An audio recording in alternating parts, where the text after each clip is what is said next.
This video is brought to you by Squarespace. If you need a website, Squarespace has all the tools to set up your own online store, accept payments, and track results with great analytics. Hey everyone, and welcome back to a new video. Have you been doing photography for a while, but you're feeling the quality of your work isn't advancing? Do your photos of last week look the same as those of last year? Or are you trying to figure out what the winning condition was that all world-class photographers use to get to their level? In this video, we're going to discuss the one thing that all top photographers needed to do to get to the top of their game, and it's the same tip that Steve Jobs said he used to grow Apple. Stick around to see my bonus tip, one that I used to take my photography to new levels and allowed my photos to go from this to this, while at the same time making great friends and colleagues in the photography community. My name is Simon D'Entremont, and I'm a professional nature and wildlife photographer living in Eastern Canada. I make weekly videos giving you photo tips or taking you behind the scenes for wildlife and nature photography. Subscribe if you want to see more.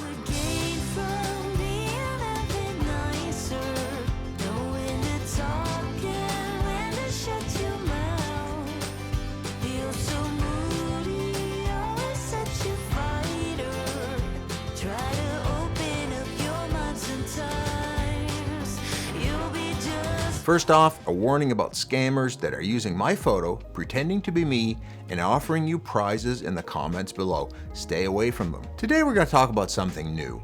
While I make videos about settings and techniques, they're not what makes photographers great. They're needed so you can properly understand and master your gear, but once you've done that, they're a tool to use, not the means by which you'll become a great photographer. If that's the case, then what is the one thing that anyone in any venture, craft, or activity that operates at a high level had to have done?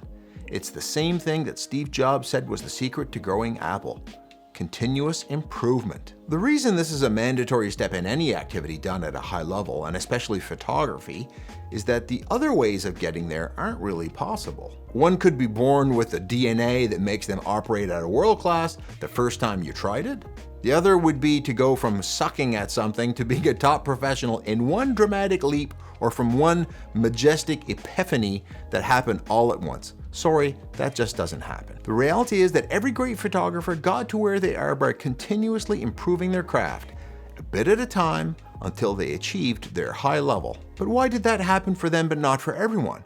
What are the winning conditions that they tapped into that allowed them to continuously improve? Now, everyone is different, so no one has the same path, but I'm going to take you through 4 steps that will get you on this track as well, so that you too can take your craft to a high level, whatever you decide that should be. My first tip is to learn the rules so you can break them. The reason rule breaking is so important is that the opposite of continuous improvement is business as usual. And there's nothing more business as usual than following the rules. You know, like, hey, let's wake up today and do exactly what I did yesterday in the same way too. You can do that if you want, but if you keep doing what you've been doing, you're going to keep getting what you've been getting. So in photography, there are indeed rules, and often they're a good place to start, but you won't lightly become an innovator, often something that top performing people in any genre do, by following them vigorously. The reason it's good to learn these rules first is that they often represent a good idea, but if implemented too stiffly, create barriers to innovation. For example, the well-known rule of thirds.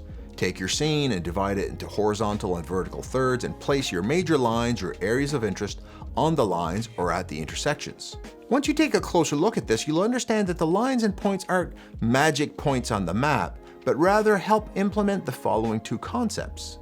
1, the center is the most boring place you can put your subject, and 2, closer to the edges than the 1/3 line is crowding your feature with the margins, not letting it breathe. Once you understand that, now you know that avoiding the center and the edges accomplishes the same thing, and new opportunities arise. Or realizing that you can break the rules, for example, when the subject is looking at you. The center actually works because the symmetry is part of the appeal of the photo.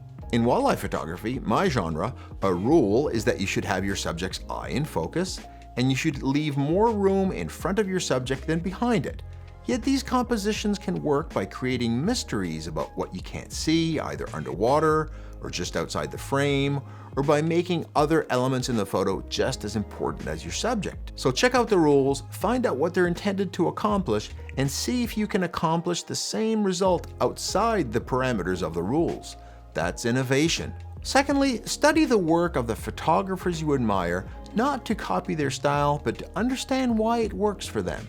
Everyone that operates at a high level has found a path that allowed them to make use of their strong suits and minimize any weaknesses. Understanding what worked for others will help you understand your strengths and weaknesses, not because they're alike to others, but probably because they're different. The contrast between what you see others doing and your style should help you realize where your path should lie. It's in your differences that you'll carve out your own niche, your own way to differentiate your work, develop your own look, develop your own brand. Once you know how your work is different from others, use that difference as a wedge to carve out your place, your style.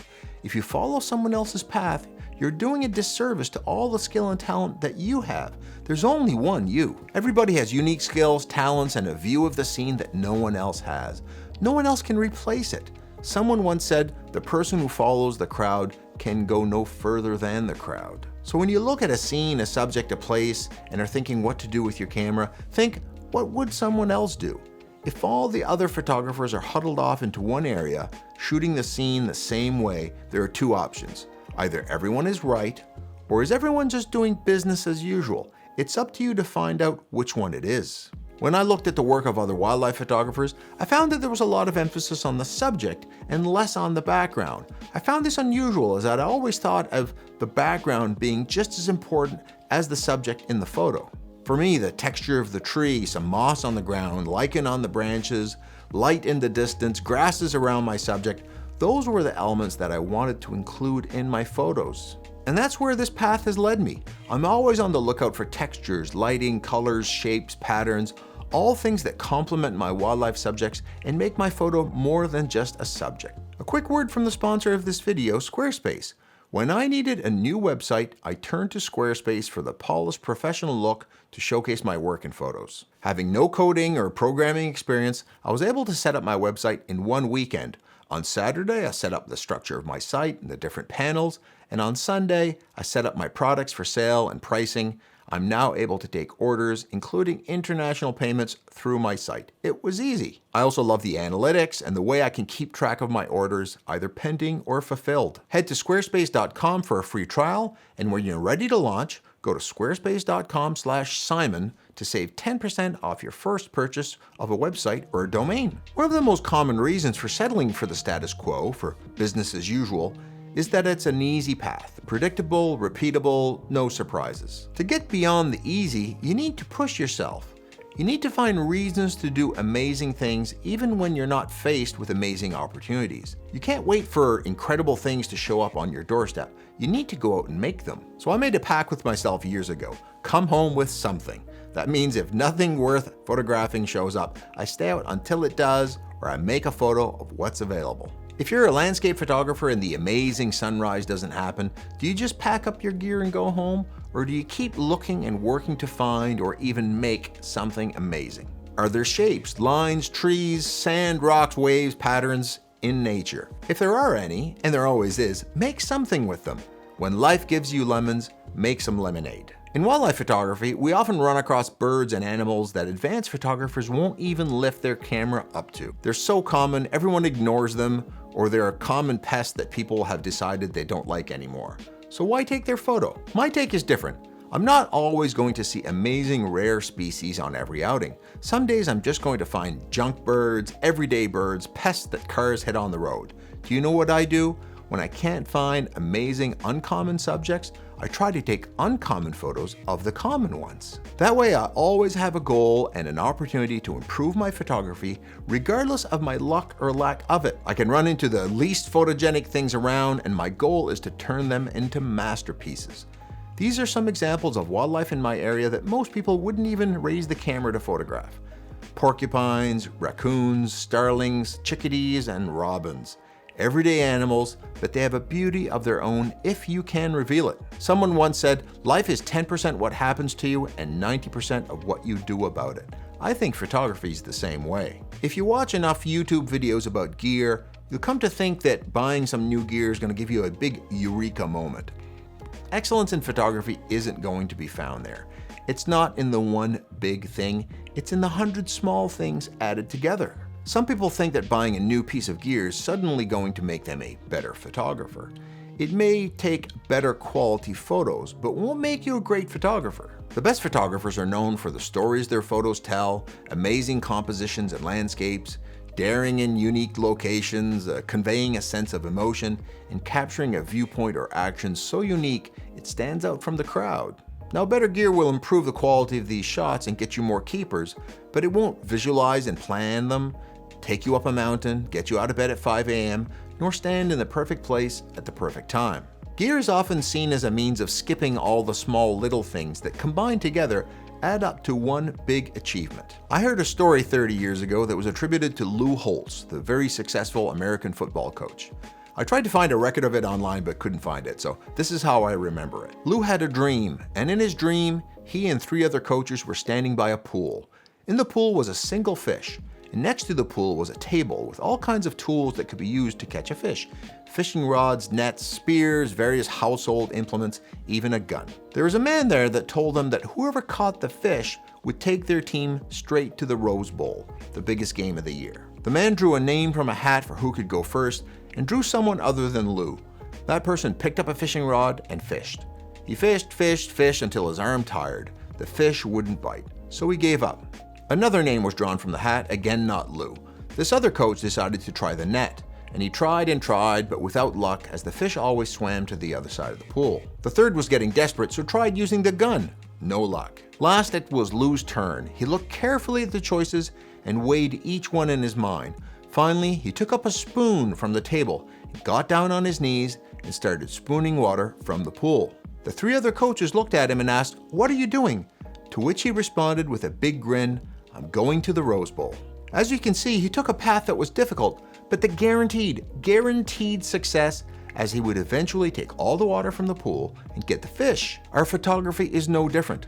We can try the long shot solutions, or we can hunker down and realize that taking great photos will come from learning 100 small things as we go, not one big win. I've taken over 1 million photos in the last 10 years, and I can guarantee you that most of them weren't very good. But every time I came home with bad photos, I took the time to observe and think, to see how I could solve these problems, not make these mistakes again, and get the shot the next time. And finally, don't measure yourself up against anyone but yourself.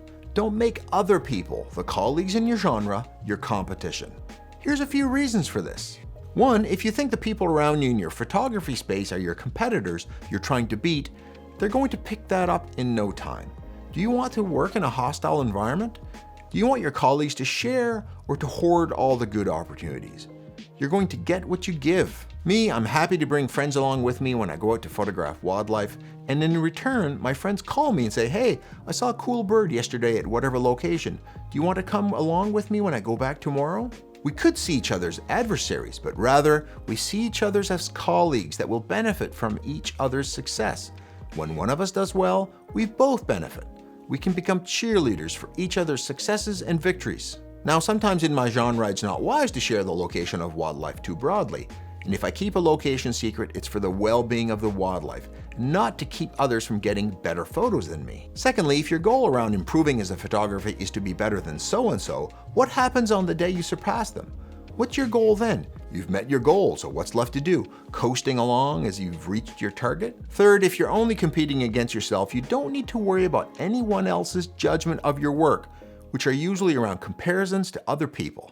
Your only accountability is to yourself. Don't worry about if you let someone else down. Did you let yourself down? And fourth, not everyone wants to take their photography to a class-leading level. If your photography goals are modest and you just enjoy getting out and having fun, don't take that away from yourself by worrying about what other people think. Your competition should be yourself. You should strive to do better than you did the day before, the week before, the year before. You should strive to look at your photos of the previous year and in them see the things you've improved upon in the year since. If your competition is yourself, there's never a time when you can coast, as you can always outdo yourself and do better tomorrow or next year. Set a goal for yourself that the only thing you need to beat is your own past performance. I do this in bird photography. One of my goals is to always get a new best pick of any bird species I've ever photographed. Luckily, I've photographed a few hundred species, so I have a few hundred individual opportunities every time I go out to get a new best pick of the species shot. So a few hundred mini challenges. So every time I see a bird, I think, can I make this the best shot I've ever gotten of this species? This keeps me competing against myself and gives me a few hundred goals every time I go out to outdo myself, and keeps me away from worrying about competing with others. That's also why I'm happy to share tips on how to get better photos here on YouTube, or as I've been doing on Instagram and Facebook for years. I'm not into this idea of gatekeeping, that is, protecting the insider secrets to keep new entrants out. That's only for people whose goal is to beat other people. I'm happy to build a community of people around me with the same interests, enjoying nature and sharing it, and excelling at it. If some of them end up being better than I am, all the power to them. They will have worked their way forward by spooning the water from the pool and deserve it. We're doing ourselves and others a huge disservice when we treat them as adversaries and worry about who is beating who. When I hear people talking about this or that photographer being the best, or someone tells me that they think my photos are better than someone else's, I remind them, and my friends hear me say this all the time, it's not a competition, you know.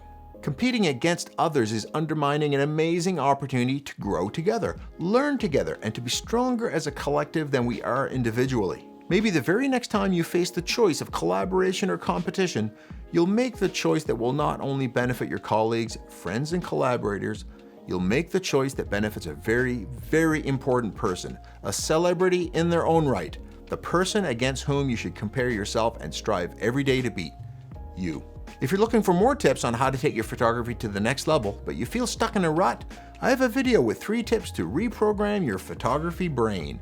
You can find it right here. If you found this video deserving, give it a like and YouTube will share it to even more people, bringing even more great people into this photography community. I hope you can take this advice and go out there and take your own amazing, unique photos and get to a whole new level. I know you can do it.